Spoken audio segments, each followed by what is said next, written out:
नए संसद भवन में महिला आरक्षण विधेयक के पेश किए जाने से कुछ समय पहले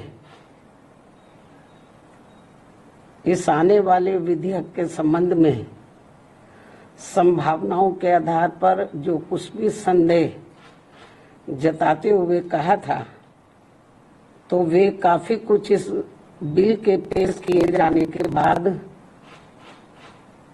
सही साबित हुए हैं, क्योंकि इस महिला आरक्षण से संबंधित संविधान के 128वें संशोधन विधेयक 2023 के अंतर्गत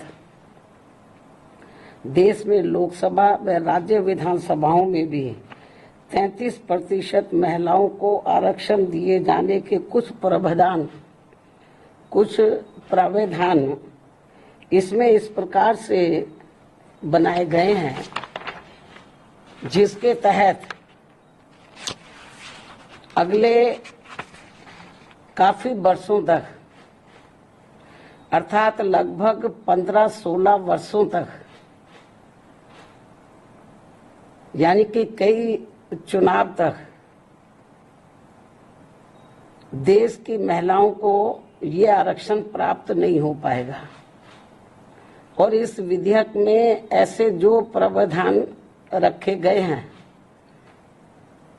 तो उनका मैं यहाँ उल्लेख करना बहुत जरूरी समझती हूँ। और इस संशोधन विधेयक के तहत इस महिला आरक्षण विधेयक के पास होने के बाद पहले पूरे देश में जनगणना कराई जाएगी।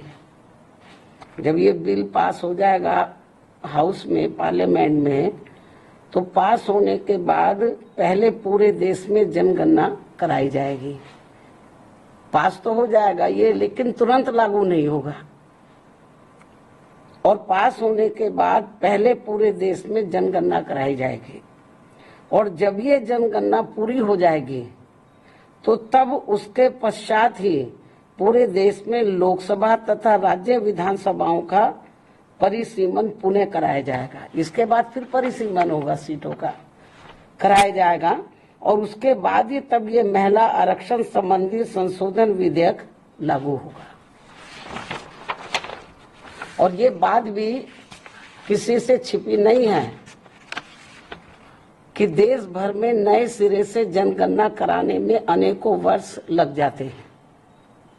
पिछली जनगणना सन 2011 में प्रकाशित हुई थी, जिसके पश्चात आज तक पुनः जनगणना नहीं हो सकी है। ऐसी स्थिति में संविधान संशोधन के तहत इस नई जनगणना में, जिसमें अनेकों वर्ष लग जाएंगे, तो तब फिर उसके बाद ही पूरे देश में परिसीमन का कार्य शुरू किया जाएगा, जिसमें भी अनेकों वर्ष लग जाएंगे। और इस परिसीमन के पश्चात ही तब फिर ये महिला आरक्षण विधेयक लागू होगा। जबकि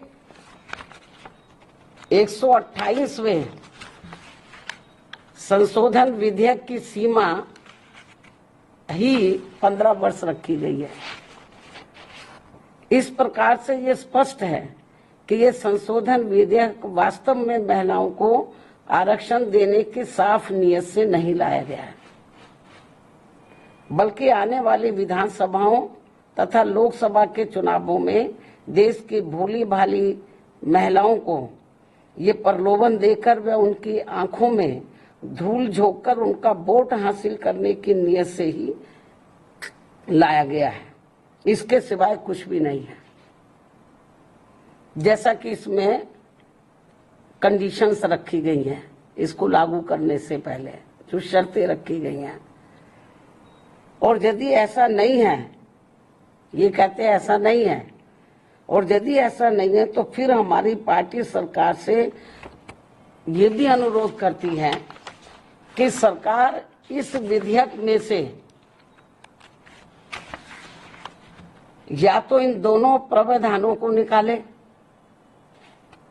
या फिर कुछ ऐसे उपाय तलाशे जिससे इस विधेयक के तहत महिलाओं को जल्दी आरक्षण का लाभ मिल जाए।